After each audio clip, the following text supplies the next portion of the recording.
Assalamualaikum warahmatullahi wabarakatuh. Kami kelompok 2 mata kuliah Psikologi Perkembangan akan menjelaskan mengenai perkembangan akhir masa kanak-kanak.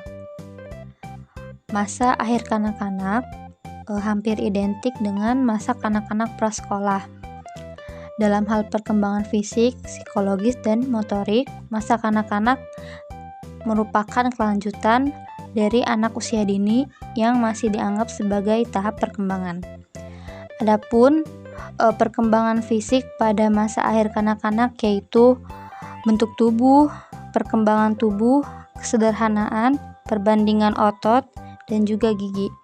Bentuk tubuh yang semakin tinggi dan juga berat badan yang semakin bertambah. Hidung menjadi lebih besar dan lebih terbentuk. Dahi menjadi lebih lebar.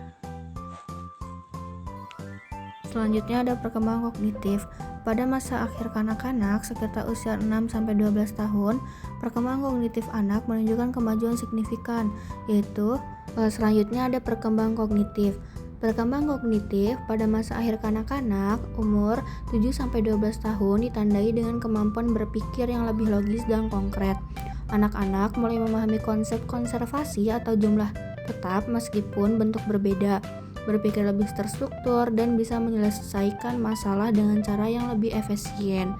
Mereka juga mulai berempati, memahami sudut pandang orang lain, dan mengembangkan keterampilan bahasa serta kosakata yang lebih luas.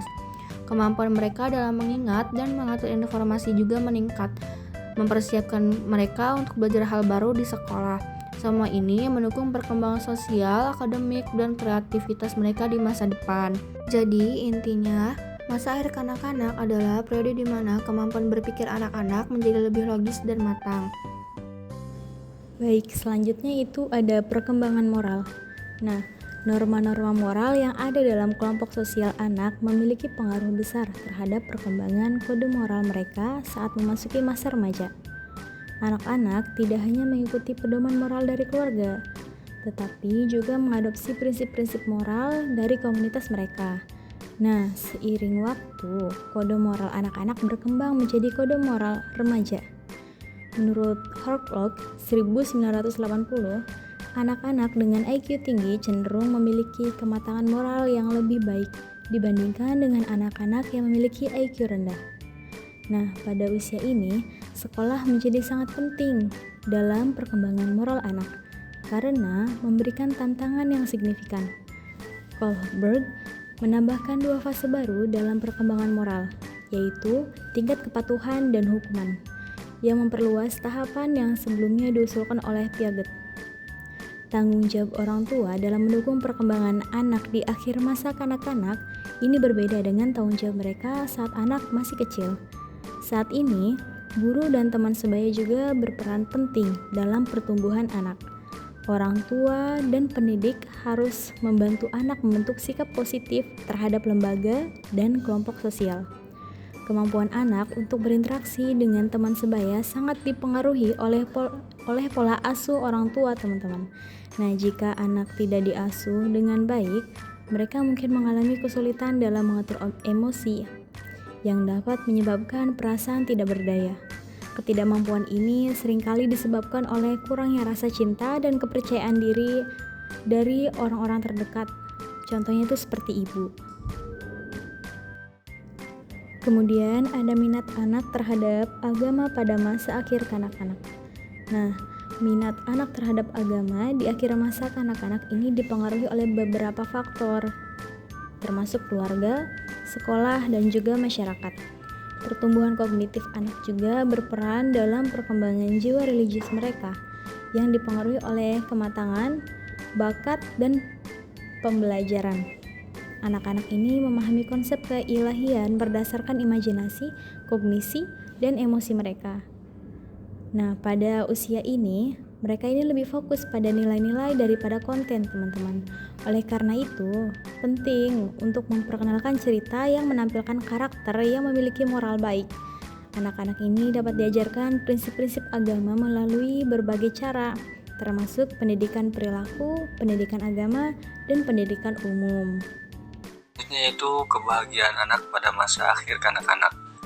sebuah studi kualitatif terhadap anak-anak berusia 6-8 tahun di Irlandia mengungkapkan bahwa konseptualisasi anak-anak tentang kebahagiaan secara konsisten terkait dengan kesenangan bermain game dan mengerjakan tugas dengan atau tanpa teman bermain. Studi ini memperkuat penelitian Elof pada tahun 2008 yang menunjukkan bahwa kebahagiaan dapat diperoleh dari aktivitas rekreasi seperti aktivitas yang menyenangkan, liburan, olahraga, menonton televisi, bermain video game, mengamati hewan, dan menghabiskan waktu dengan hewan peliharaan. Selain itu juga, pendidikan anak-anak usia dini di Jepang atau di Amerika Serikat adalah aktivitas yang menyenangkan dan menghasilkan kebahagiaan anak-anak. Di mana studi ini juga menemukan bahwa anak-anak menganggap pesta ulang tahun dan acara khusus seperti Natal sebagai momen bahagia. Kedua kesempatan tersebut memungkinkan mereka menerima hadiah atau bersenang-senang dengan keluarga dan teman-teman mereka. Hasil ini mendukung studi sebelumnya oleh Elof pada tahun 2008 yang menjelaskan bahwa menerima barang-barang material seperti hadiah dan uang dapat membuat anak-anak bahagia. Ringkasnya, seorang anak dapat merasa bahagia ketika mereka mengalami aktivitas yang menghibur seperti bermain dan berpesta. Yang kedua yaitu memiliki hubungan yang positif dengan orang lain, baik dengan teman, keluarga, maupun guru. Yang ketiga yaitu menerima hadiah. Yang keempat, mendapat pujian dari guru atas perilaku baik dan prestasi akademik. Mereka juga di sekolah perlu dicatat bahwa sebagian besar penelitian tentang kebahagiaan anak pada umumnya diambil pada perspektif orang lain, terutama orang tua. Sementara data dari anak sendiri masih sangat terbatas. Oleh karena itu, Ben Aris dan Simon menyarankan untuk melakukan penelitian tentang kebahagiaan anak-anak yang diambil dari perspektif anak-anak.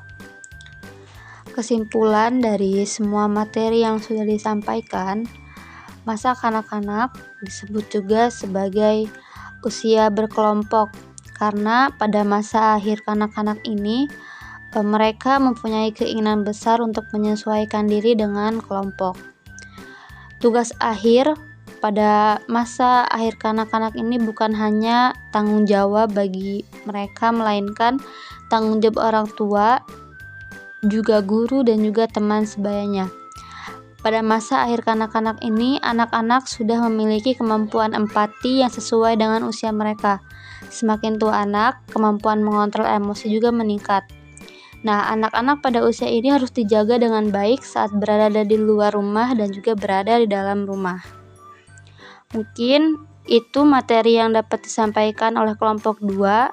Semoga bermanfaat dan terima kasih telah menonton. Dan bila Anda suka dengan video ini, tolong pencet like-nya dan juga tombol subscribe-nya. Terima kasih.